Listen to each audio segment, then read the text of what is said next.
Hey there, Angel Donovan here for another episode of Dating Skills Podcast.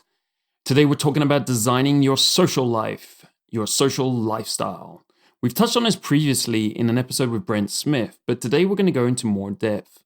The secret that isn't really a secret is that the best and most effective way to meet high quality women is through your social life, which is really a function of your lifestyle. Now, this is in comparison to cold approach or online dating, which we've obviously covered on the show many times before. Most guys shy away from developing a social life or investing in their lifestyle, working on their lifestyle, because it isn't a quick fix. It doesn't seem like a quick fix. The cold approach, on the other hand, where you walk up to a girl in a bar or when you're out during the day, seems like a pretty quick fix. But the truth is that the energy and time you put into your social life and your lifestyle is always more rewarding in the long run.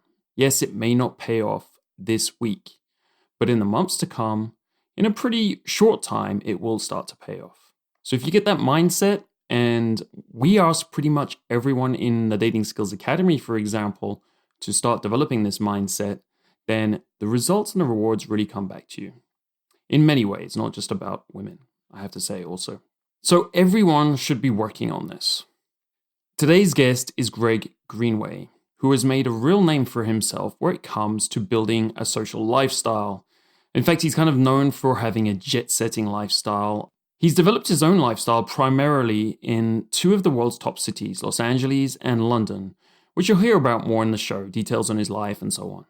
We recently reviewed a couple of his courses, The King's Game and The Social Supremacy Blueprint, which both got very good stamps of approval from us. So of course I asked him on the show to talk about social and social lifestyle. You can find links to both of these reviews in the show notes. Greg's passion for this subject really comes through in his interview, so I'm sure you'll find it entertaining as well as very educational. To get today's show notes, the interview transcript, and the MP3 download of today's show, you can go to datingskillsreview.com/podcast and just select the episode from the list. Or you can just go to datingskillsreview.com and click on podcast in the menu to find them all there. This episode's question is, what is the best advice on meeting women socially you got from this episode or elsewhere? Put your answer in the show comments and I'll pick the most useful comment to give a free coaching call to and access to the Dating Skills Academy, which is a members-only site with video trainings and our growing Academy community of members. So for an opportunity to get that for free, answer in the episode's comments, what is the best advice on meeting women socially you got from this episode or elsewhere? Now let's get into this interview. I'm Angel Donovan, and this is the Dating Skills Podcast. This is a 14-year ongoing mission to discover the truth about what works in dating, sex, and relationships, to become a better man. Join me as I leave no stone unturned, chase down every expert, role model, and mentor with insights to get us to that goal as fast as possible. This show is about bringing you the best of that information, so that you can take it in and change your life for the better, step by step, episode by episode. Hey Greg, it's great to have you on the podcast. Hey Angel, it's good to be here, man. I'm really excited about getting on this call and shooting the shit with you and giving some of your readers some really, really awesome content. Yeah, and you have a great accent. We're not used to the London accent here. We don't get it so often. Well, it's good to hear another Brit on the other end of the line as well. I was taken aback as well. All right, it's good that you recognise me, actually, because most people in LA think I'm from Australia. I don't know why. I don't know if that happens to you. I know you were in LA too, so what's that about, you know? I don't know. Do you know what? I think they just kind of group all the Brits, the Aussies, and the Kiwis into like the same accent because I still get that quite a fair bit. But right. It always happens when I've been in England for a long time and I come back to the States, my accent's a lot stronger. Right. And they're just like, they have no idea where I'm from. Well, I got where you were from straight away. I didn't actually realize you were from London, so that's pretty cool. We're connected on that level. We just reviewed one of your courses and we're just about to review another of your courses. And of course, you've got a great reputation in the whole social sphere. So that's what we're going to talk about, which is an angle we've been looking to explore for a while. And we haven't really done it thoroughly on the podcast. So great to have you here. First, though, we'd like to get a bit of background on who you are, who's Greg Greenway, how's his life been today. So can you give us a quick highlights? How old are you? Where are you living? What's your lifestyle like? What's your dating lifestyle like? Sure. So I'm 30. I'm living on the West Coast. I'm originally from the UK. Kind of give you a little bit of background into kind of how I got into all of this, and just kind of give you how it came about that I am now on this podcast with you, talking about and teaching in your guys' social circle. So I obviously was born in England, and for a very long time was really, really into sports, massive sports fan, was a professional athlete for a little bit, had a horrendous injury. And when that injury happened, I pretty much lost my passion and lost my way of making money. And so the only thing that I'd been good at while I was playing, one of my coaches had actually helped out by giving me tickets to some of the games. He was like, I want you to make a little bit extra money on the side. Here's some tickets, you can sell them, et cetera, et cetera. So when I got injured and lost my contract and wasn't able to play anymore, I still had these tickets. So I got into the whole selling sports tickets. And that went really, really, really well. And from that point, I started doing the whole sports hospitality thing for a few years. Then the recession hit, and the recession really tanked the business. And at that point, I didn't come from a background where I really had all the connections and I had all the, because a lot of people in the sports hospitality industry, they had connections with big businesses, big banks. They had, people they'd grown up with, people they'd gone to school with. I wasn't really from that world. And I didn't really have a choice but to pretty much try and figure out how to get access to all the things that I needed to get access to, whether it was tickets for clients, whether it was people who could help me out. I had to just get stuck in and just really, really, really figure everything out. And, it was a pretty interesting process because those are effectively the most important skills when it comes to anything hospitality based. And so I kind of threw myself into every type of environment, social, that could possibly have. I had a really, really bad experience with an ex-girlfriend of mine that kind of went parallel to this. That, because it's funny how it's never one thing that really makes you dive head on into what your life's going to be. It's always there's a little thing that happens there and there's something else, and it all kind of converges together to make you really, really crystallized and focused. And one of the things that happened, this was actually, it was on my birthday. I'd gone to a nightclub with my girlfriend at the time, and she'd invited me down to this nightclub. She said it's going to be a really, really good time. She knew this guy that was going to be there, and he was going to get us in. I'd never really been in the nightclub scene. I didn't really know anything about it, and she was just like, "Oh, it's going to be awesome."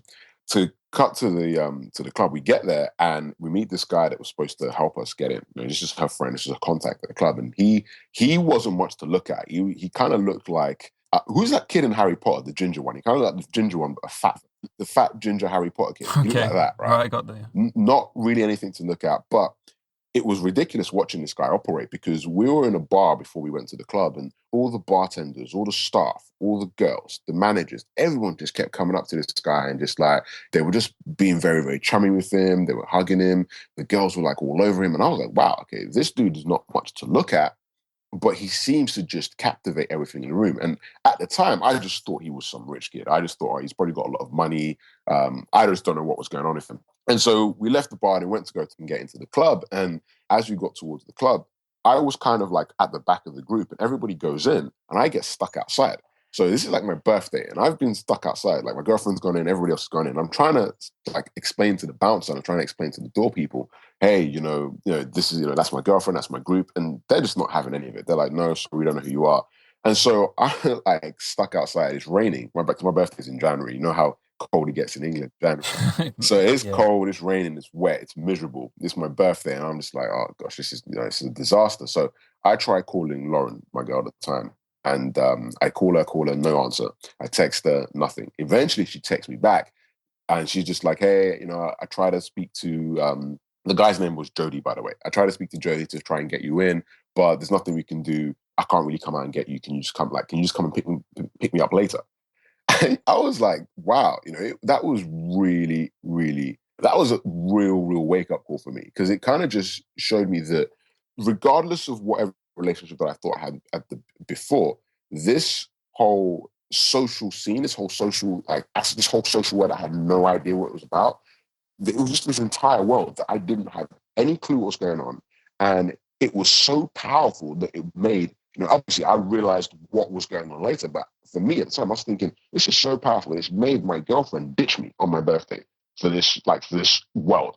So at that point, I was like, well, I've got to figure out what's going on there. And couple that to the fact to having to try and figure out how to connect with people and how to network for my business. That's kind of where I really dove head on into everything social. Okay, so I had the problems. I had the obviously disaster of my birthday. Then I had the problem of losing my way of making a living. So I pretty much had nothing. I had no relationship and no way of making any money. So I had to think, and this was the only thing that I could see in front of me that was I could possibly even attempt to do. So that's kind of where it all started. And over the next few years, I read every single book that I could. I went to dozens of seminars. I went to conferences, and I really, really became like obsessed with everything social, obsessed with how do people work? How does interpersonal attraction work? How does relationships work? How do people build rapport? Why is it that some people, everybody's trying to get hold of them and other people don't? Why do some people have a full social calendar and others don't? Like, what makes every single thing social tick? And as I just dove head onto it, there was just patterns and patterns and patterns that I started to see. After a while of doing it for such a long time, I got an opportunity from a friend of mine who asked me to come and speak at one of his seminars. And I spoke at one of his seminars, just kind of giving my ideas and philosophy on the whole social world. And to be honest, all I really did was talk about my journey and how I was able to get access into different types of social circles and how I understood the social landscape as it was. And after that seminar, I had like loads of guys come up to me at the end and say, "Hey, do you teach this? Can you help me out? Can you like teach me how to do this in my business? Can you teach me how to do this with my relationships? Can you help me get some more friends?" And that was like 8 years ago. And that was kind of like the birth of me becoming a lifestyle social specialist doing this. So that kind of takes us back full circle. Because for the last 8 years, I've been teaching guys all over the world, small business owners, entrepreneurs, even women, everybody. I mean, everyone that wants to really get the most out of their life from a social perspective, whether that's for their relationships, whether that's for their life, whether that's for their social life, or whether that's for their business. That gives you kind of a bit of a background of how I got into teaching this to people. Right. There's a lot of things I want to dig into there. But first of all, that experience where your girlfriend basically dumped you for the social lifestyle on your birthday, that's kind of hitting bottom, especially combined with the fact that you just basically lost your sports career shortly around that. You lost your whole career. I know that happened to me at one point as well, where I had to put my whole career in question. So it's kind of hitting bottom in some respects in two areas of your life at the same time. Do you think that's the reason that you've become so good at this? How important do you think that is? Because I know a lot of guys out there, they hear these stories of hitting bottom, and some of these guys are in like bad situations themselves, like from their own perspective. And I know a lot of them, like the ones we coach, like sometimes they feel they can't claw out of it. But I think sometimes hitting bottom is the biggest driver to create the greatest life you have afterwards, to develop the skills and everything. And most people that we have on this podcast have hit bottom at some point when they've kind of snapped. What do you think about that? Well, honestly, I think, okay, if I look at all the self-made millionaires and billionaires in the world, I love to read. I love to read. And I think that reading is one of the most powerful things you can do, because like the most successful people in any form of life that I've ever met, they're all really, really big readers. And one of the things I noticed about like a lot of the self-made millionaires and billionaires and people that are very, very, very successful, at some point in their life, they were broke, like dead broke.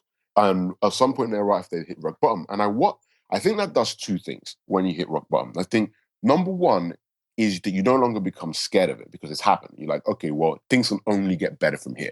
And so once you've experienced that, you've hit rock bottom. And if you hit rock bottom, which is I don't recommend that people try and hit rock bottom to get successful. That's not a good idea. But if you hit rock bottom, then everything you achieve after that kind of puts everything else into perspective, because you think that, right, well, whatever I had before, I lost it all, but I can get it again. So that kind of changes your relationship with whether that's women, whether that's money, whether that's a career, whatever it is. If you hit rock bottom and then you can start to even get a little bit of glimmer of hope, a little bit of success anywhere, that changes your relationship with whatever that thing is, because now you believe that, okay, well, I might actually be able to, it can come back. It's not that difficult to start doing it again. And the second thing I think hitting rock bottom does is that it forces you to focus, because the problem with a lot of people, and the problem with all of us, especially in like our generation now, and in the world now is there's so many bloody distractions. And if you can focus on one thing, or you can focus on improving one area, or you can really focus on getting good at one skill, then you will be able to get good at it. The problem is there's so many distractions. However, when you hit rock bottom, you've got no more distractions. You either have to do it or you've got no other option. So I think those are the two main things. I mean, that's my personal opinion. I think that's why so many people who hit rock bottom end up going on to be a lot more successful. A, because it changes their relationship and they realize, oh, well, okay, this isn't the end of the world. If I can even get some results out of this, that means that this thing that I managed to lose is attainable, that I can get it again. And B, it forces you to have to focus on what it is that you really want to do and what it is that you really want to achieve. And I think for me, especially, that was the big thing. Once I hit rock bottom, I had to focus. I didn't really have a choice. I had to look at things as well. The sun's going to come up tomorrow. So I can either just stay here or try and at least, get because for me at that time, even one success was better than where I was. So one success, the first success is always the best one because you're like, all right, wow, okay, it doesn't have to be like this forever. And then that success leads to more. And then after a while, success becomes a habit. And even when you have bad times, you're like, well, I've hit rock bottom before and I've overcome it before. So it's not the end of the world. Yeah, absolutely. It forces you to focus. One of the things that I think on the same principle is that it just forces you kind of to let go, right? Because like you're saying, there's all these distractions, these social distractions, maybe what your friends think as well, all these kind of things you have in your life, these fears. But when you hit bottom, it's like none of it really matters anymore because you're in a situation where you're feeling so badly that, you just got to do something about it. And you start to kind of let go of things.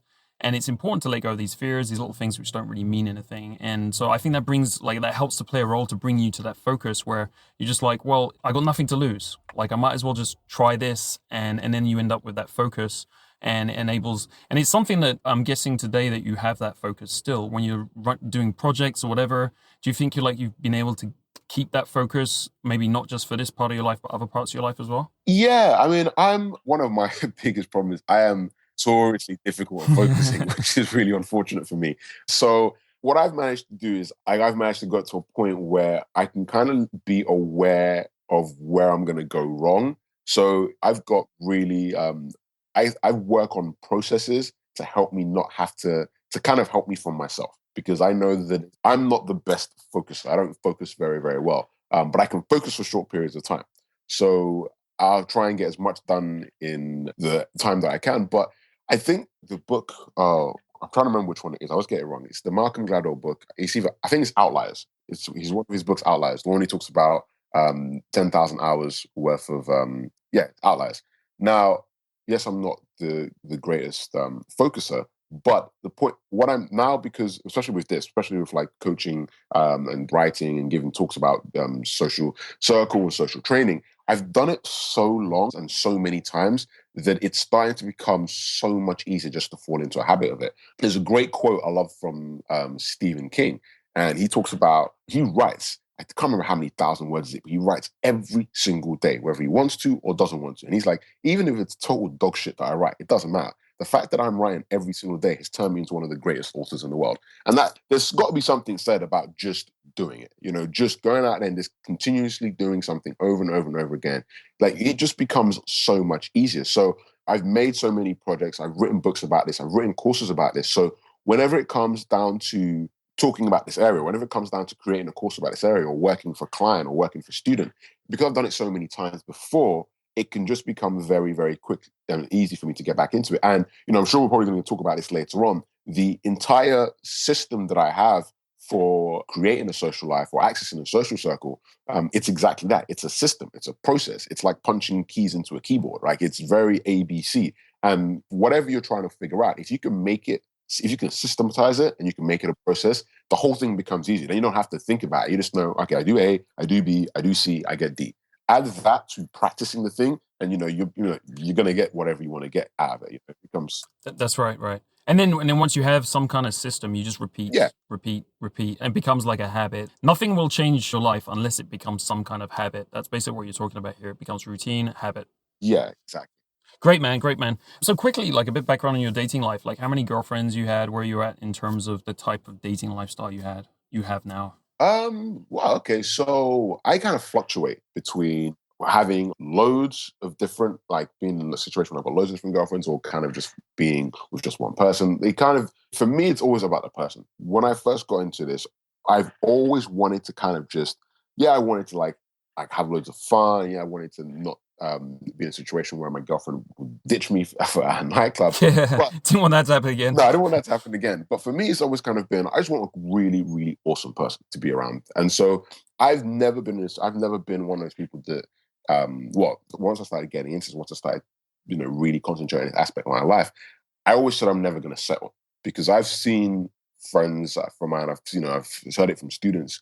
And the one thing I always said is like, I won't settle. So whatever it is, whatever relationship I wanted to get into, it always had to be on my own terms. And I'm not talking about it being on my own terms like I'm some autocratic type dictator person. But one of the things I'd hate would to be in like a relationship or a lifestyle that I didn't choose for myself, or a relationship or a lifestyle that I didn't want. So for me, it's always been about freedom, and always really been about just getting into relationships and connections with people that allow me to kind of still have my own lifestyle and kind of be on my own terms. So that's kind of what I've always chosen. So, whenever I'm with a girl, whenever any relationship I'm in, it's always about, my path is always the same. I have a saying that you're the hero in your own legend.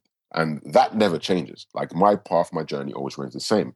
What I then try and do then is always try and attract women that are really, really awesome into that life, who want to join me on that journey. And with that journey, they could join me on that journey for, it could be anything, for a night all the way up to a lifetime. And to me, it doesn't matter. It just, as long as it's fun for both people, everybody's having a good time, it's positive, that to me is the most important thing. So that is where my relationship mindset is at. Yeah. Thanks, man. That's great, because it's a little bit different to a lot of people. It's actually pretty similar to mine. And I think everyone has different approaches to this, and the guys listening, they all have different ideas about what they want. And it's just great to get different perspectives on what people are happy with, what's making their life, what's working for them.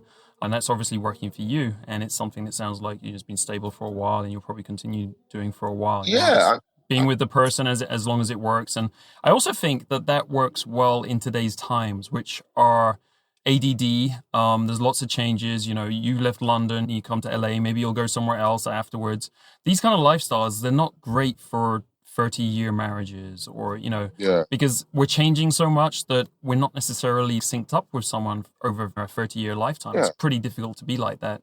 So, the perspective you give, I like it's adaptive, and it just focuses on the important part, which is it working between us? Yeah, but totally. And I agree with that. And I mean, it's at the same time, there's no one size fits all. I've got a friend who has been with so I think he met his girlfriend they met when they were like 12 or 13. And they've been married for 10 years and they're happy. And I've got another friend who has 2 girlfriends that live with him. It doesn't matter. And I've got another friend who literally is with a different girl every single time I see him. I've never seen him with the same girl once. And all 3 are happy. It's whatever.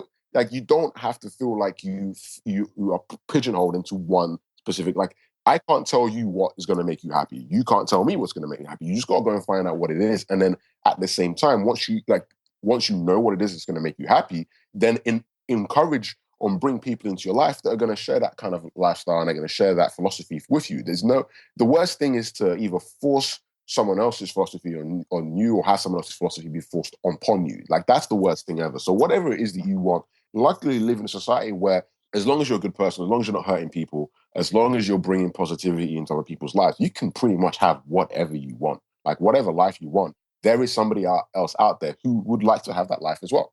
The important thing is being clear on what it is that you really want, and not being afraid to say, hey, this is what I want. This is how I'm going. This is how I want to live my life. If you, as a girl, are okay with that, great. If you're not, well, I've got to walk away from you. That, I think, is really important for guys. Now, I'm sure you've probably seen this a lot with the students you work with, but especially with the guys that I've worked with on the dating aspect, I find a lot of them that they just want to have a casual relationship, but they don't feel like they can never tell the girl that, so they end up lying. And that's just terrible, because they end up getting with a girlfriend that they don't really want to be with. They end up cheating on her and doing all these, other stuff that's not, that causes some negative feelings. And the whole thing just blows up, where it would have been just a lot simpler for them to say, hey, I don't want that type of relationship. If you really do, then we should probably just walk away from each other now. And a lot of people are scared to do that, or a lot of guys are scared to do that, because they think that sometimes it's fear. Yeah, It's a scarcity. It's like, there's not another girl who's going to come along It's that kind of mindset saying like, oh, I only have a few chances, so I'm going to have to lie and break loads of rules and like, do things that I'm not that happy with just to get this one opportunity instead of thinking there's opportunities out there, like you say, that there's people with all sorts of mindsets that will fit with you and will work much better. And it's also, I think they don't understand that, I mean, they're not looking at the relationship globally. Maybe they're just kind of looking at, like, depending on your age, right? When you're in your early 20s, you're looking at it very physically, right? All young guys are pretty horny. So it's a very kind of sexual like drive there. They're mostly thinking about that and that's what they want. But if you look at it a bit more globally, like you're saying, like the positivity and not having the negativity in your life, which, over time you value more and more as you get more and more experience because you realize what a big impact that has on your life. Then you start to focus more on those details and understanding who's going to fit with you and trying to avoid these things like cheating and lying, which cause like drama a lot of the time. That's just not good for anyone. Yeah, completely. I agree. Totally.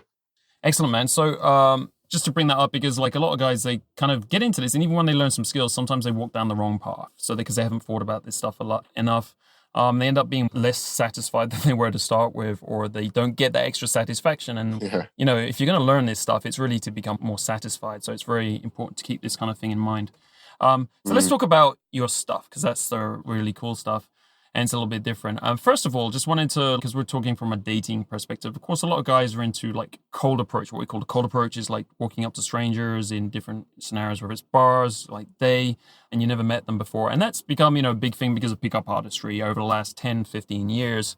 It's been really emphasized. And it's kind of like we've forgotten about the social stuff that used to happen before.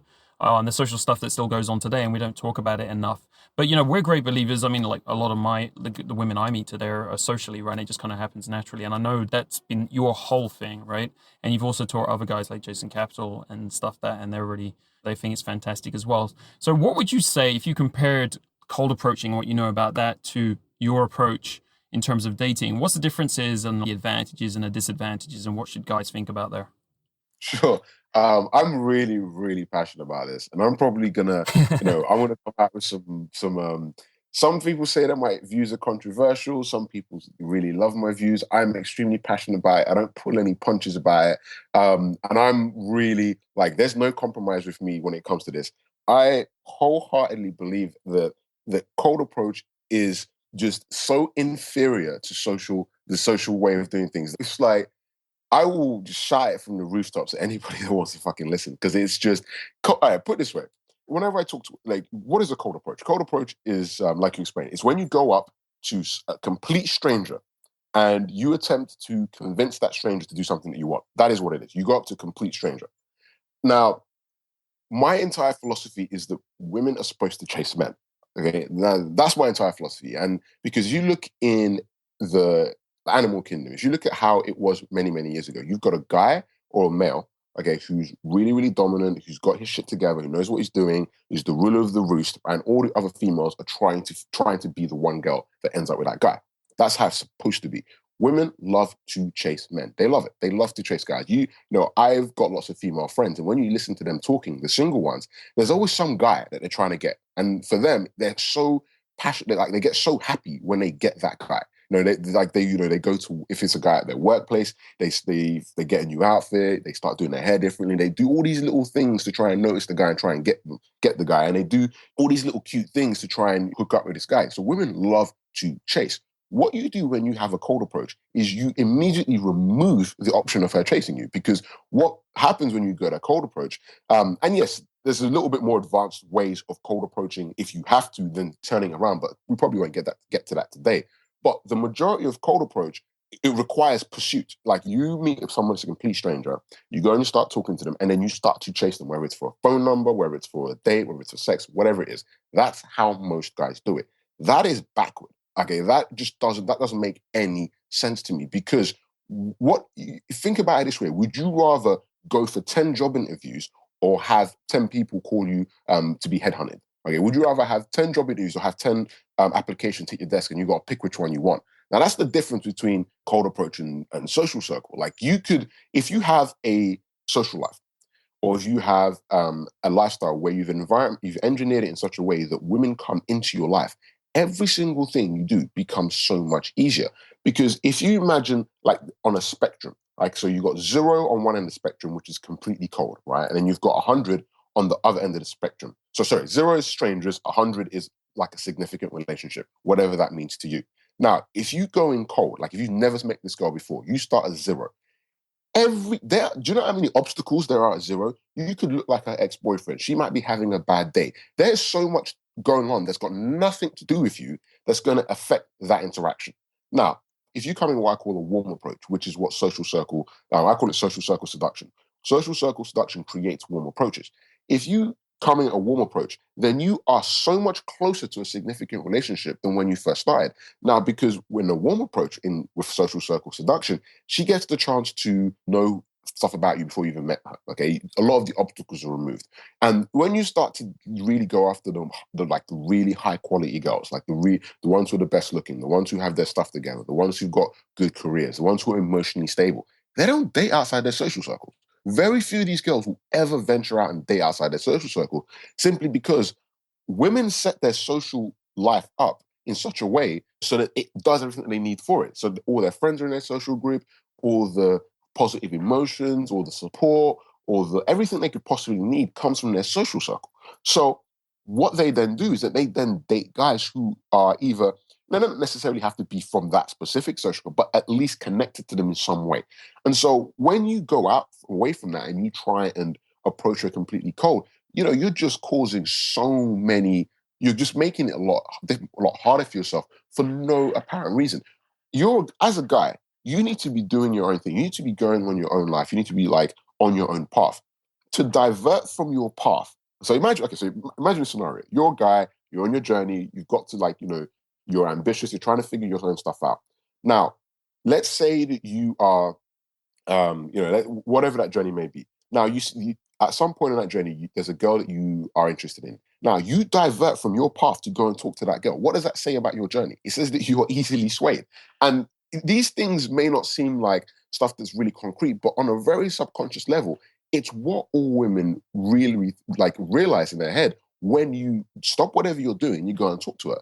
Now, when you have something that's more important than her, and you create your life in such a way where she comes into your life, that is so much more powerful. That creates so much more attraction. That creates you have a much higher value in her eyes. And it just works so much better and is so much more efficient for you. And I could go on about it for ages, but it's like the analogy that I love to give is that imagine you had the world's greatest pickup artist. And like you mentioned earlier, pickup artist is a guy who can go into a bar and talk to a few girls and end up getting the phone numbers or taking one of them home. Okay, that's his whole MO. He can go up to a girl he's never met and get into a relationship, whether that's a relationship for one night. I just use relationship as like a blanket term for whenever two people are together. So whether it's one night or forever, whatever it is. Now, compare that guy, the world's greatest pickup artist, to a Victoria's Secret's fashion photographer. Now, who's going to hook up with the hotter girls? Now, this Victoria's Secret's fashion photographer could be appalling with women.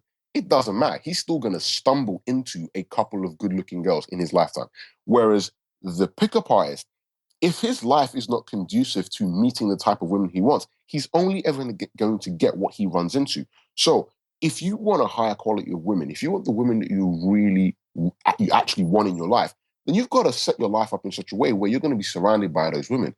Not only will you have more access to the women that you want, but it's actually easier. It's actually easier to get with girls, to get sex, to get relationships, to get married, whatever it is you're trying to do. It's actually easier when these girls are in your social circle already, or when you create a social life that funnels women into your life, that means that you don't have to go out and cold approach. You don't have to go out and keep meeting random new girls, because it's just a flawed system. I look at it like it's pretty much accepted. If you want to be wealthy, right, you need to have passive incomes of money. You need to have passive streams of money, right? If the only time you make money is when you go out and you actually do something to make money, then if you're sick, you're not making money. If if you get fired, you're not making money. If you've got a passive revenue, right, you could be on the toilet, you could be sick, you could be on holiday. It doesn't matter. You're still making money. Social circle is the same thing. Social circle is to women what passive income is to wealth. If you've got a social life, you got a social circle, you don't have to go out and keep trying to meet new girls. They just keep coming into your life. Okay, they just come into your life. And the best thing about it is that if you set your social circle up properly, which is what I show you guys how to do in a number of my programs, if you set your social circle up properly, they come into your life with already positive views about you. So they come into your life already knowing who you are and already having a positive image of you. And if and that can extend to them coming into your life already wanting to be a part of your life. And that blows cold approach at the war. I mean, it's not even fucking close. It's like sword fighting versus nuclear age. It's not close. Like, it's two completely different things. Okay, so we're talking about lots of things there. Yeah, sorry. Yeah, man, it's good. You're a good talker. You're definitely passionate about this stuff. So you're talking about a lot about lifestyle and social. So is this redesigning your lifestyle? Like, I'm trying to, if we take it back a few steps for the guys at home, if they want to start taking this different approach rather than cold approach, assuming they believe like you that basically an asset that works for you over time versus kind of expensing your time every single time and going back to start, which I agree with. And that's kind of where I started changing many years ago. I was like, I don't have time to approach new women all the time because I'm so busy. So, I need an asset. And in business, we think of assets. So I started thinking about this area of my life with assets as well. So that, like you're saying, it's the passive income thing. In terms of actually setting this up, are there several ways? Because I hear you saying setting up your social life, and I also hear you talking about kind of engineering your lifestyle so this happens. Are those two different things? Are there some guys who could do this by, basically deciding to be more social and build social circles and putting effort into this like day by day, week by week, and building it outside of their lifestyle, whatever that is? Or do you always advocate that you start thinking about your lifestyle differently, and based on what you want in life, based on the dating lifestyle you want, you start changing your lifestyle and the strategy around that and so on? It's definitely the latter. So what you mentioned towards the end, that's exactly how you do it. You got to think of it from the guy's point of view, right? If you are going to cold approach, then you've already decided, okay, that's the system you're going to go down. You're going to go and you're going to, maybe you're going to go to a bar and you're going to see a girl and you're going to go and cold approach her. You're going to try and get her into a significant relationship. Now, if you're already going to do that, it just takes one little tweak and you immediately start growing your social life. Let me explain. You ever heard of the story about the old cow, the old bull and the young bull? You ever heard that story? No. Okay, so there's two bulls on the top of a hill. There's an old bull and there's a young bull. And at the bottom of the hill, all these really good-looking cows that they love. Now, the young bull was like, oh, why don't I just run down there and get a cow? And the old bull says, you could do that, or why don't we just walk down and get all the cows? Now, the analogy is that if you change one little thing about your approach, you could go from having one cow to all the cows. Now, that's exactly the same thing now for Guy. Any guy listening to this, if you're going to go out and you're going to cold approach anyway, now the processes it takes you to get a girl into a stage where she wants to go home with you or she wants to be your girlfriend, the exact same processes will make her your friend. Now, here's what happens. Rather than going out every single time and trying to get each girl that you like into whether you're trying to take her home that night, whether you're trying to get her on a date, rather than do that, just change your focus into, I'm going to turn this girl into a friend. Now, you can still sleep with her or get into a relationship with her later on. But if you go into the idea of, well, I'm going to bring her into my social life first. Listen, she's going to have friends.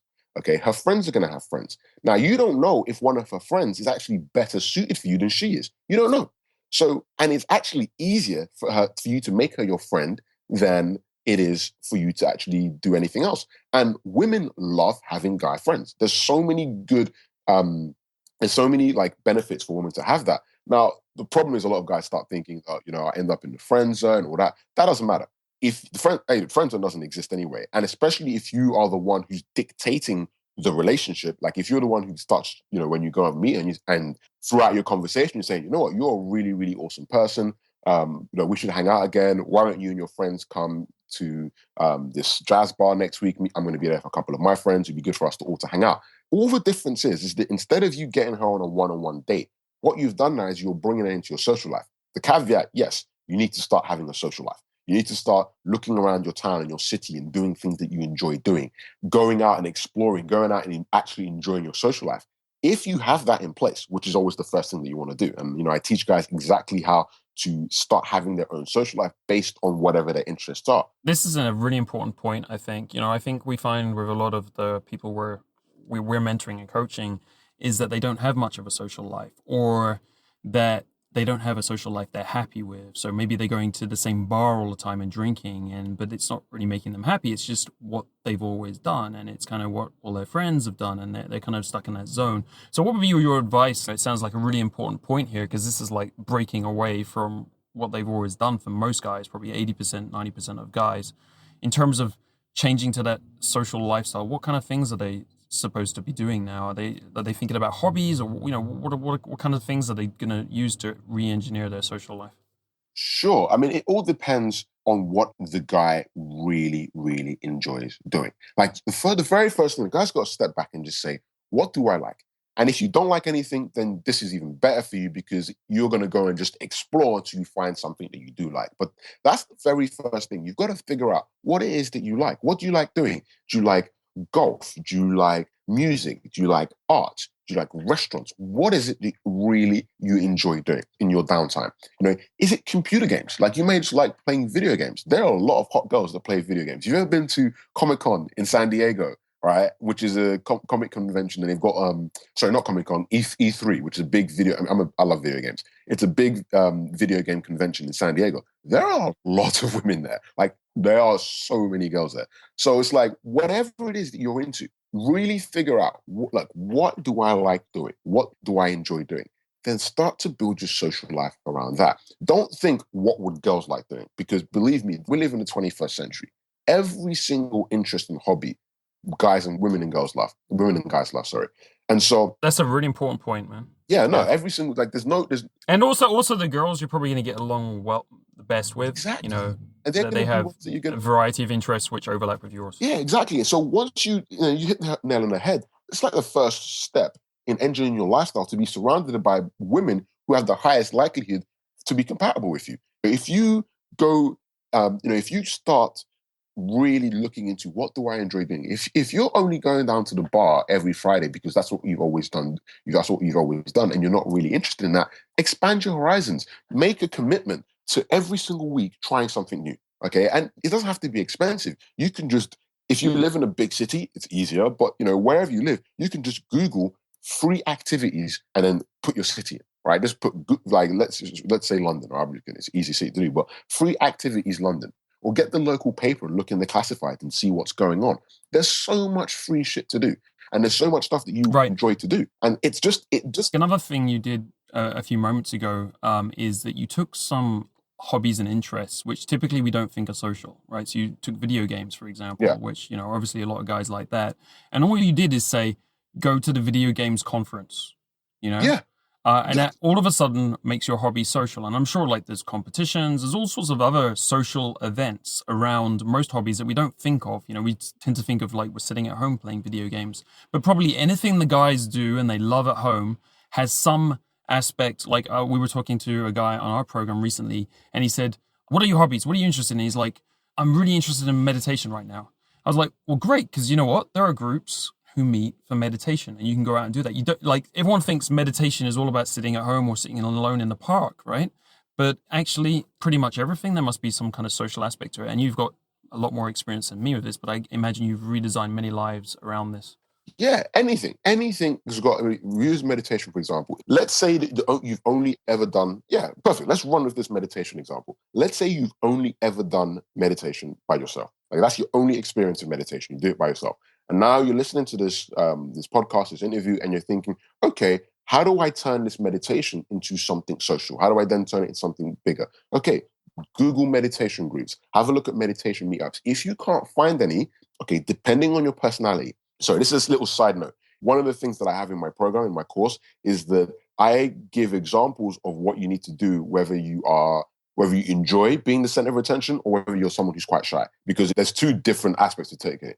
If you are shy and you don't like being the center of attention and that you struggle with that, then you're going to have to find a social group that already do what you want to do. If you don't mind being the center of attention yourself, then you can create your own social group from scratch. So that's just a little diversion. So whichever personality fits you, whether you're someone who likes being around people or whether you're someone who likes the control, then if you can't find a meditation group, create your own. We've got Facebook. We've got so many amazing opportunities for us to do this. Yeah. There's a meetup.com. You can start meetups on any subject you want. Yeah. Meetup.com.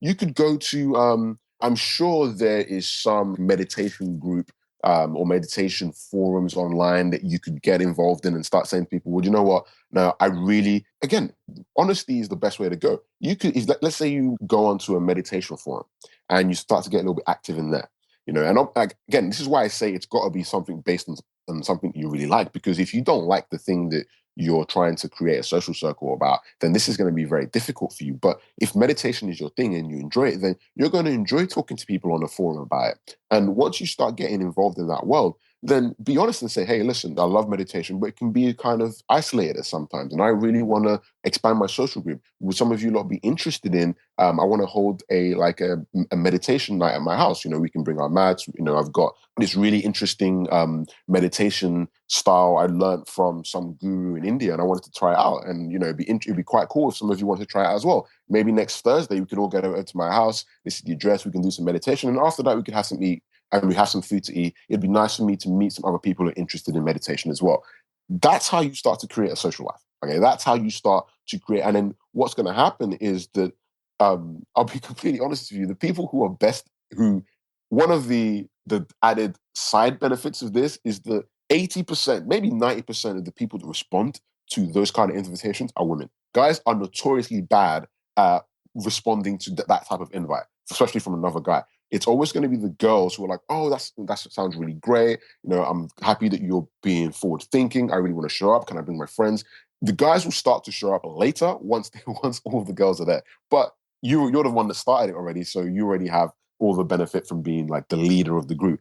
But yeah, that's just like a side benefit. Whenever you create a social group, whenever you create your own social circle, it always has an influx of women first, because guys are they just naturally aren't as inclined to be social with other strangers as most women are. Obviously there are some guys who are very sociable, but what I just explained with the meditation thing, if you did that in a forum, the majority of responses at first are going to be women. That's just how it's going to be. Then slowly more and more guys will get into it. But that's how you create a social life, regardless of whatever interest that you have. And once you've created that social life, then the only next step is then to start the more traditional seduction with the girls that you're actually interested in. But the point of that is that you are much closer now to a significant relationship. You don't have to do most of the stuff that you would normally have to do to seduce a stranger. I mean, what the seduction is effectively just convincing somebody to do something that you want them to do. Now, if that person is already in a good level of rapport with you, rapport is one of the principles of influence. If that person's already in a good level of rapport with you, it's very easy to get them to do what you want them to do. If that person's a complete stranger, you require a lot more creativity and a lot more techniques and a lot more tactics to get her to do that. So, once you've got that social life, dating becomes very, very easy. Right. Well, let's talk a little bit about that, because I think guys probably have this fear that switching, like you said, like they fear that they get in the friend zone, or that they establish this friendship and afterwards they feel like it'd be really awkward, or they don't know how to go about transitioning that afterwards, right? Because they're in a social circle and they feel like friends. And now I think most guys feel like, especially if they're like nicer guy types, they're like, oh, I can't like hit on her, or I can't do anything now because we're kind of friends, right? And they feel kind of negative about it. What kind of advice or practical tips can you give about that in terms of helping them transition or change their mindsets about that? Sure. We're getting a little bit more advanced now. And this is something that I talk about towards the end, like in the advanced sections of my program, because this is a concern that a lot of guys have. And they have a concern that, okay, this is great. My social life is a lot better now. I've got these, I'm meeting women all the time, but I'm worried I'm going to get into the friend zone. The first thing I'll say about that is the friend zone doesn't exist. It's a myth. This doesn't exist. There are two zones, the no sex zone and the yes sex zone. That is it. It doesn't matter if you're a friend. There's a really awesome book, not a book, sorry, it's a study, and it's called The 237 Reasons Why Women Have Sex. Now, in that study, they have 35 reasons why women don't have sex. He Is My Friend was not one of those 35 reasons. And this is a study of hundreds of thousands of women over like the last few years. So really, if you can get you can get it on Google or Amazon. Really, really, really fascinating insight into why women have sex. Yeah, we'll put that in the show notes. Yeah, really fascinating insight into why women have sex. Anyway, He Was My Friend is not one of those reasons. the only reason a woman will not have sex with you is if you're not in what I call her sex zone. And there's a multitude of reasons for that. And one of the main reasons for that is she doesn't see you as a sexual option. Now, the way I say that it's more advanced is that when creating your social circle, you've put because you're dictating a relationship. The problem that guys have is that if they don't become a sexual option because they never tried, that is the issue. I got to do a bit more explaining so this makes sense. All right, so you've got two things working in any scenario. You've got attraction and arousal. Now, attraction is just curiosity. That's all it is, really. Like, attraction is when a girl is curious about you, and on its own, it doesn't really do much. Attraction needs arousal. So what happens when you meet a girl is that initially there's attraction. However, if as she becomes your friend, as she gets to know you, that curiosity, which is attraction, goes away because she's no longer curious about you. Now, if that curiosity goes away and there's nothing else, that's when you end up in the no sex zone. So what guys do is that they don't have any sexual tension or any sexual arousal as the attraction is going down. So when the attraction and curiosity she has for you drops, if there's no sexual tension and there's no sexual arousal, then you become friends. Then that's when she has no sexual interest in you.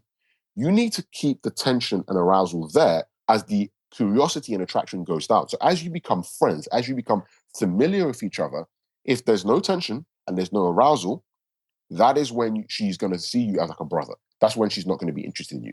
Now, if you create an environment when girls are coming into your life and they're becoming your friends, that's fine. As long as you keep the tension, the sexual tension and the sexual arousal there, then there is always going to be an opportunity at some point. Now, that's the big thing, the big word there, opportunity. You've got to make out to her that the reason why that you haven't taken the opportunity to progress your relationship is because you haven't decided whether or not you want to.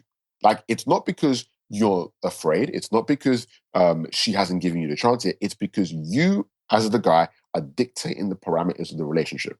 And she hasn't done something. You have to create this vibe, you have to kind of give her this impression.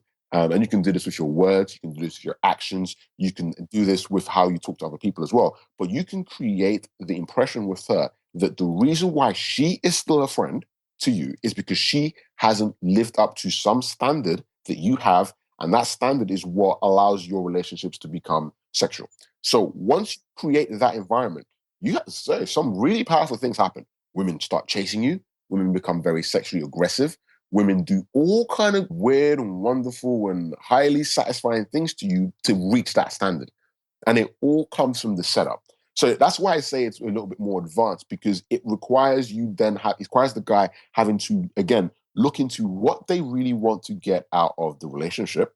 And once they know what they get out of the relationship, then with their language and with their interactions with other people in the social group, they can create like a bar. They can create a benchmark where girls know, all the girls in your social group know that for them to reach that benchmark, they have to behave in a certain way. And that benchmark is to get out of the friend zone. So you put her in the friend zone first. But the important thing to realize about that is that the friend zone doesn't exist. That the only reason you end up in the no sex zone is if you have an attraction level at the beginning and you let the attraction and curiosity drop, which will happen as you become more familiar. If that starts to happen and you don't have any sexual tension or any sexual arousal, then yes, you will end up in the no sex zone. And that's the area the guys neglect. They neglect the sexual tension and they neglect the arousal because they feel like, because the point of tension is that it is tense. Like when you create sexual tension, it can be uncomfortable. That's how you know you're doing it. And guys get into a habit of, oh, I don't want to have this discomfort here. I don't want to have this uncomfortable sexual tension feeling because the familiarity is so warm and fuzzy and I'm just going to stay there. Like, yeah, if you do that, then yes, you will end up in a no sex zone. You can't leave it all up to her to do all the seducing and all the tension creating. But if you... Have you got any clear examples of the sexual tension in this kind of scenario? Yeah, sure. Teasing and bannering. Anytime you tease a girl, okay, that's just one example of keeping tension there. What teasing does is that it makes you not predictable. She can never predict what you're going to do again. And that keeps her on her toes. And if you tease her in a way that's playful and challenging and that has some slight sexual undertones in it, like, so, let's say Here's an example of a really, really great tease that I love. Always reframe everything as she's trying to hit on you. So whatever she does, like anytime she does anything, example, there's a guy and a girl, they're really, really good friends. They're supposed to go and meet for friend's birthday. He says to the girl, can you meet me at this bar first? We'll have a couple of drinks. She says, oh, actually, no, I've only would have got back from work. Is it all right if you come to my house first and pick me up? So I won't be able to get to that place on time. Now, if the guy is comfortable in the familiarity, you go, oh yeah, sure, I'll come meet you.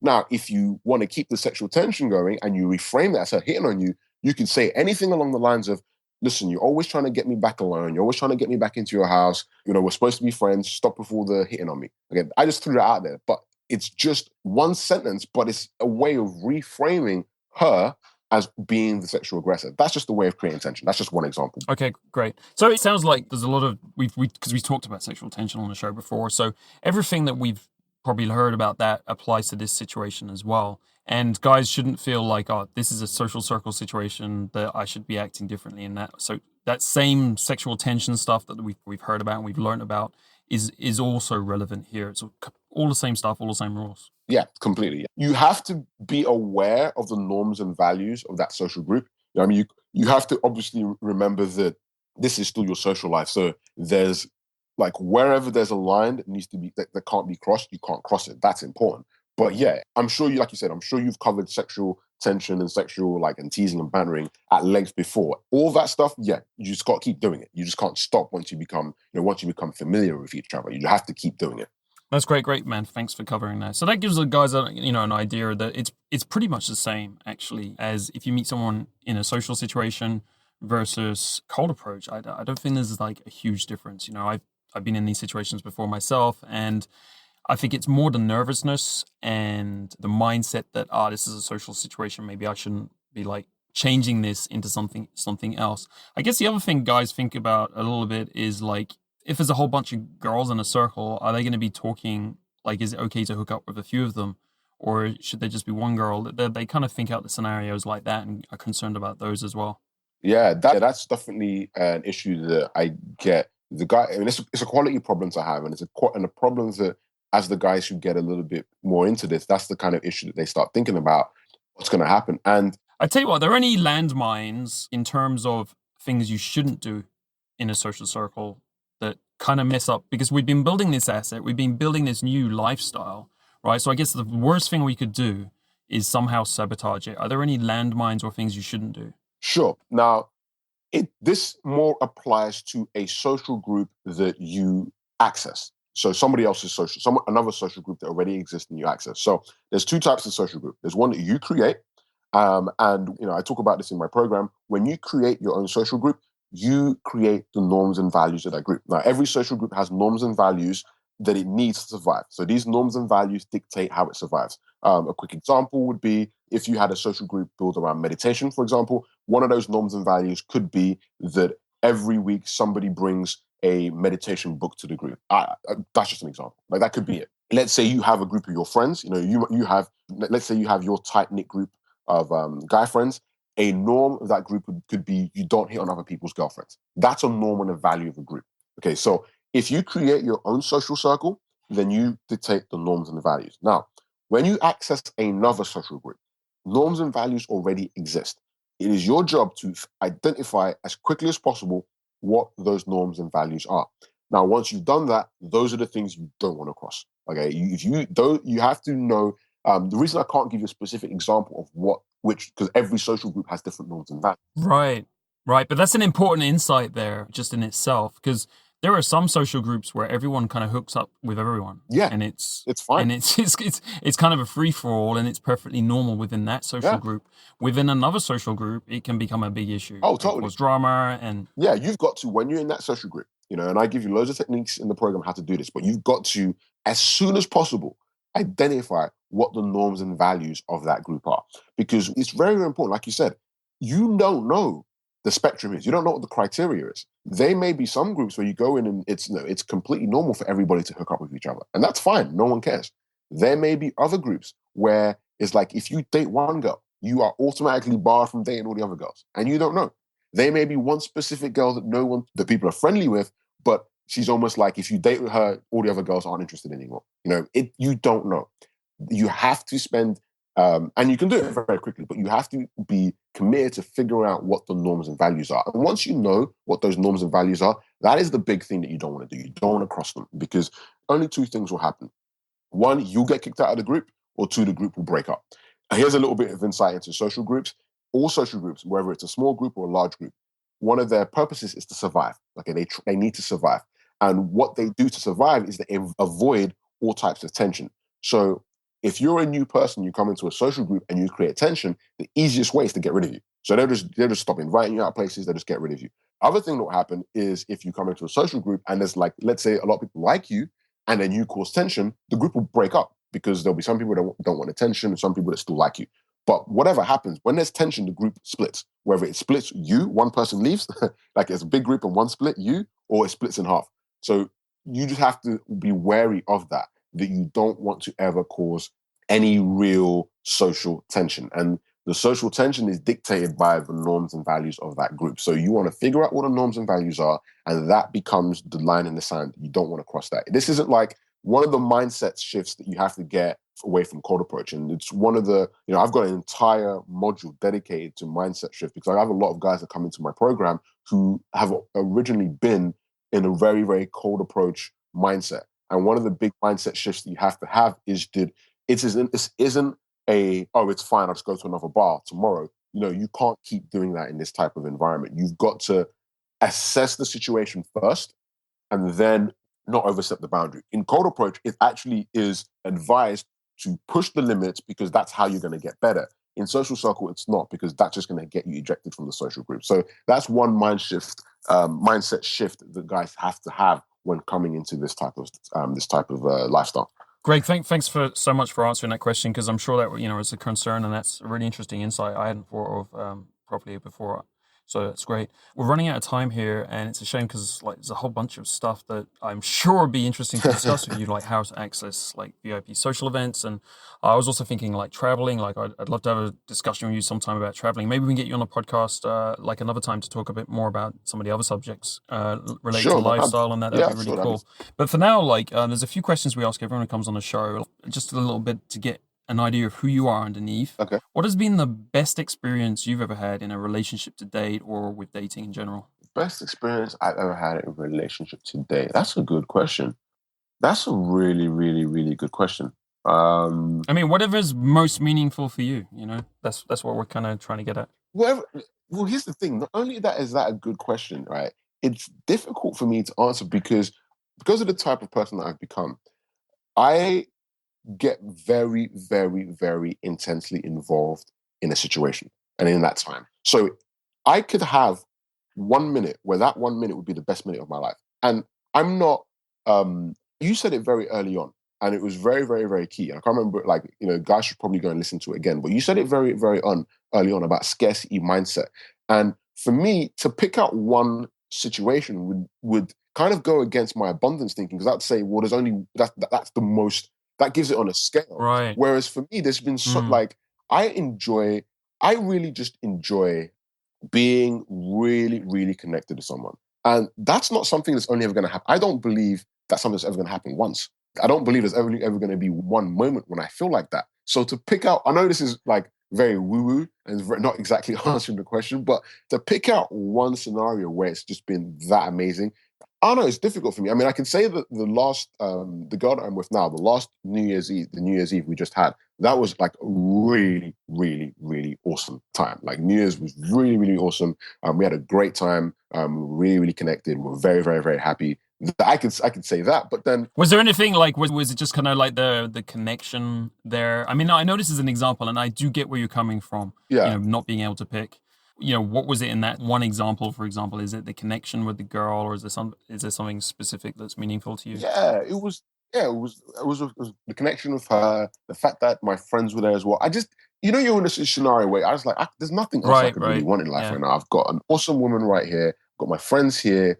I'm one of those people that really love New Year's, because I don't look back this great happened in my life or this bad happened in this year. I was like, shit, we made another year. We've got another awesome one to look forward to. That's how I always look at it. I always look at the possibilities, what can happen in the next year. And to be in that moment and looking forward to possibilities, and I'm looking at an awesome woman with me, and I'm like, all right, well, there's awesome possibilities happening with there. I look at my friends. I'm thinking about all the. I had a couple of my friends who I do a lot of business with as well. I'm thinking about the business and financial possibilities. So it was just the perfect moment. But like I said, at the same time, I can get that feeling sitting on the couch watching a movie with someone I'm connected with. So I can pull that one out because it was really good, but it's difficult for me to ever extract one particular moment because they're all important. They're all, if you really live in the moment and just realize just how lucky we all are to kind of be where we are and kind of lucky to even have, if you're lucky enough to have connection with anybody and just kind of see that you're in that situation, that's a beautiful thing. That's a beautiful moment. So being able to have that beautiful moment I'm thankful for that. We just had Thanksgiving in America recently. And that's one of the things I'm thankful for, beautiful moments and just being able to experience it. So if you had to pick one, I'd say that one, my most recent New Year's, 2013. And that was a great answer to that question. Thanks very much, because it brought some new ideas to people. And I completely agree with you. You should actually be pushing your life to that stage where it's difficult to say, this any one relationship or experience that I had was the best, because you start building so many, right? Every day is a new adventure. Every day's got some new stuff coming. And also I think, I was just thinking as you said that, I was thinking if you look back, some people, when they have an ex-girlfriend, for example, they get kind of bitter about it. And I think your mindset is the better one, where you look back on it now, you're like, there's some great things about that relationship I really enjoyed. And I think sometimes when we finish for whatever reason, sometimes when we finish one relationship, sometimes we kind of try and alienate it. We think about the negative things. And it's something that doesn't help us in dating and relationships in general. And I think you've obviously moved completely away from that. And so you look at all of the relationships you've had, and you haven't had to think of them negatively in any way. It's just like, that was a good experience. That was a good experience. That was a good experience. And then your life really does get a lot more satisfactory when you're kind of looking at things that way. Yeah, I mean, it's a selfish thing. Maybe I was taking that on a completely different angle from the way you look at it, but kind of struck me that way because when I was younger, sometimes when I finished with a girl, I guess it was super emotional, I tend to think of it negatively afterwards. But as I changed and life went on and I began to look at everything positively, now I'd say it's difficult to say that was the best one, and it's the same with people are always asking me. I've lived pretty all over the place, all over the world, and every single girl I meet is like, where's your favorite place? And I'm like, I have no idea. But early on when I was traveling, I was like, this one's really good, But as you get more good experiences, it's impossible to choose. So I think that says a lot about the way you're looking at relationships. It means that you've had a lot of good experiences with women and dating already. What you said is totally spot on. At the end of the day, your negative emotion or any negative emotion after the fact only harms yourself. You have a choice. You can have a positive experience about it. You can have a negative, and you've got to really start. For me, the change came when I started to I know it's going to sound very strange to say this, but this change came when I started to love myself more. Once you love yourself, you're going to treat yourself a lot better. If you think to yourself, right, I love myself, I'm the most important thing, and you know that a negative emotion that you have is damaging you, that damages you. Now, if you think that you're the most precious thing to you, yes, there's a responsibility, as we're social people, to, take your positivity and take your life and take everything good about you and use that to impact the lives of others. Yes, there's a responsibility to do that. But your first point of call is yourself. You've got to really make sure that you're star player, because it's your team and you're the star player of that team. And you've got to make sure that person is taken care of. And a negative emotion is damaging you. So you have the choice. You can have a positive emotion about it, you can have a negative emotion about it. And if it means that you just have to forget, I'm sure that there's some scenarios and things that happened in my life that I simply do not remember for the fact that it was probably negative and I forced it out of my memory. If that's how you have to do it, fine. But the point is to revel or to live in a negative emotion, it only really ever damages you. You can learn from it, you can take the positives out of it, because the negativity is not going to change anything. It ended, it's over, it's gone, that's it. You can have a good feeling about it, you can have a negative feeling about it. If there's nothing good to come out of it, then use it as a learning experience and say, okay, well, the positive out of it is I now know what relationship to avoid in the future. There's positives in everything. Absolutely. Excellent points. Excellent points. Everyone take this home. Actually, like you just reminded me, I think there's a book called I Love Myself or Love Yourself by an investor entrepreneur who he's made millions and he's pretty well known actually. And he got in some depression and he started chanting to himself to get out of it, like, I love myself all day long. And that was the thing that solved his life from there forward. And it's interesting because he's a very well known guy and most people don't think he would suffer from depression given where he is at in life and stuff. So anyway, I'll put a reference in the podcast to that. It was an interesting book. Another question. Who besides yourself would you recommend for high quality advice in this area of life, like lifestyle, social, dating, sex, relationships, anything? Jason Cabell. Without, I've gotten to know him. I don't know if your podcast listeners know him. I don't know if your readers know him. They know him pretty well. Oh, great. He's been on. I met him about 3 years ago, and I'll tell you the funny story how we met, right? So we have a mutual friend, and our mutual friend was going traveling around the world. And so we first met in Los Angeles, spoke for about 2 minutes. It was at the leaving party of our mutual friend, spoke for about 2 minutes. Then I went to New York, and I was in New York on a complete understand. I just went to visit some friends. I went to a conference in a random bar in New York at like 2:30 in the morning. I bumped into Jason Cabell again. And I'm like, oh, this is weird. It was like a week later or like 4 days later. It was just really weird. I was like, oh, didn't I just meet you in LA? Completely unrelated. So we just got talking. We didn't talk that long because I was on my way out. He was on his way in. Then that was on like a Thursday. Saturday night, I'm back in LA. I'm in Vegas. I'm walking out of a hotel in Vegas. As I'm walking out of the hotel, he's walking in. And we just start laughing. 3 different cities in the space of a week, just randomly. So we're like, all right, we obviously, when we get back to LA, let's sit down and have lunch. Because obviously, yeah, it's meant to be what I do. It's meant to be. It's meant to be. We've just been friends ever since. And when I met him, he was very, very, very cold approach, pickup orientated. He's become a lot more social in his style since I've met him. But the very, very good thing about him is because he was so good at that pickup, cold approach style, because he's combined it now with the stuff that he'd admitted to you as well. He's picked up a lot of stuff from me, and he's combined it something that's very, very. It's different to me, but it's very, very powerful in its own way. And honestly, out of everybody that I've met, he's one guy that just walks the walk, talks the talk completely. Like he is. He knows what he's doing when it comes to women, when it comes to life, when it comes to society, business. I'd recommend him to anybody. So he's the only other person. There are other guys who are good, other guys who are okay. But he's the only person who's on my level. And I've got very high standards for myself, and he's the only other person that I can confidently say has the same high standards. Excellent, man. Excellent. Great. I didn't realize you'd met like that. That's pretty crazy. So yeah. If you'd like walked away, I'm sure like you would have met somewhere else. And you was like, okay, I give up. Oh no. All right. So last question here. Like, what would you be your top 3 recommendations to help men get results as fast as possible with women? Okay. Number 1, women want to chase. Number 1, get that into your head right now. Women want to chase you. That's I think one of the biggest things a guy can realize straight away. Women are happy chasing. They want to chase. There are a lot of women out there that when you chase them, you deprive them of the opportunity to chase you, and they want that. They want that emotional roller coaster of not knowing whether you're interested. They want the satisfaction of making you theirs. They want it. So that's the first thing.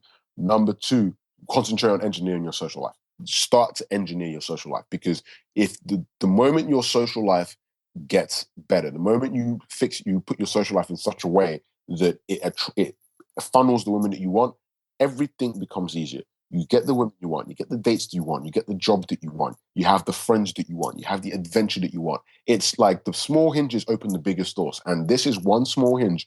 And especially like the way that I lay out in my program is very, very step by step, something that anybody can go and learn and start doing within a weekend. But that small hinge will open a massive door and everything in your life will change. Your social life is your number 1 biggest asset.